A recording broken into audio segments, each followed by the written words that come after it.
மக்களே இப்ப என்னன்னா ஈரானுடைய சுப்ரீம் லீடர் கொன்னதுக்கு அப்புறம் ஈரான்ல மட்டும் கிடையாது, ஆல் ஓவர் த வேர்ல்டும் அவருக்காக நிறைய பேர் ப்ரொடெஸ்ட் பண்ணிட்டு இருந்தாங்க.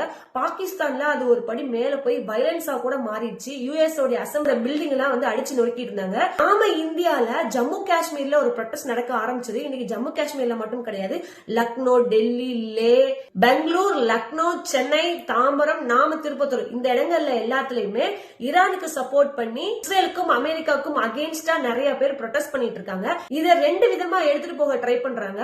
ஒண்ணு புல்வாமா அட்டாக் நடந்தது, பகல்கிராம் அட்டாக் நடந்தது. அப்பெல்லாம் யாருமே இப்படி ரோட்ல இறங்கி ப்ரொடெஸ்ட் பண்ணலையே. ஒரு முஸ்லீம் ஒரு ஹிந்து அடிக்கிறப்ப யாரும் ப்ரொடெஸ்ட் பண்ணல. இன்னைக்கு ஒரு முஸ்லீம் அட்டாக் பண்ணோன்னு எல்லாரும் பொங்கிட்டு ப்ரொடெஸ்ட் பண்றீங்களே அப்படிங்கிற மாதிரி கேள்வியை நிறைய பேர் எடுத்து வச்சிருக்காங்க. தயவு செய்து இந்த ஒரு வலைக்குள்ள யாரும் விழுந்துட வேணாம். பிகாஸ் நாம இந்தியால ஹிந்துஸும் முஸ்லிம்ஸும் எந்த மாதிரி ஒரு பாண்டிங்கா இருக்கோ, எந்த மாதிரி விஷயத்துக்கு ப்ரொடெஸ்ட் பண்ணுவோம் அப்படிங்கிறது எல்லாருக்குமே தெரியும். ரெண்டாவது ஒரு விஷயம், ஈரானுக்கு சப்போர்ட் பண்ணி நிறைய சோசியல் மீடியால போயிட்டு இருக்கு. அவங்க எல்லாரையும் போய் அட்டாக் பண்றாங்க. என்னன்னா, ஸ்ரீலங்கால பிரச்சனை நடக்கும் போது ஈரான் நமக்கு அகேன்ஸ்டா தான் இருந்தாங்க, அவங்களுக்கு போய் நீங்க சப்போர்ட் பண்றீங்க அப்படின்னு சொல்றவங்களுக்கு 1994ல ஈரான் நமக்கு சப்போர்ட் பண்ணதையும் பேசினா நல்லா இருக்கும் நான் நினைக்கிறேன்.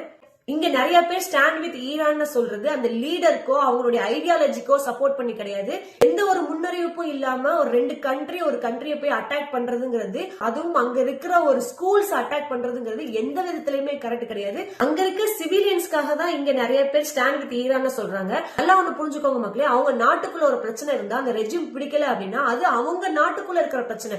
அதுல அமெரிக்கா மாதிரி ஒரு தேர்ட் பார்ட்டியை உள்ள கொண்டு இந்த மாதிரி ஒரு வார கிரியேட் பண்றதுங்கிறது எந்த விதத்திலயுமே கரெக்ட் கிடையாது. எல்லாத்தையும் ஸ்டார்ட் பண்ணி விட்டு இப்ப ஈரான் அட்டாக் பண்றாங்க. சோ அமெரிக்கா சைட்ல இருந்து என்ன சொல்லிருக்காங்கன்னா 14 கண்ட்ரில இருக்கிற அமெரிக்கன்ஸ் வெளியே வந்துருங்க அப்படின்றாங்க. சோ யோசிச்சு பாருங்க, அங்க எத்தனை கோடி இந்தியன்ஸ் அங்க இருப்பாங்க அப்படின்னு. இது அவ்வளவு சாதாரணமா முடிகிற விஷயம் கிடையாது. It's going to be a massive one அப்படின்னு நான் நினைக்கிறேன்.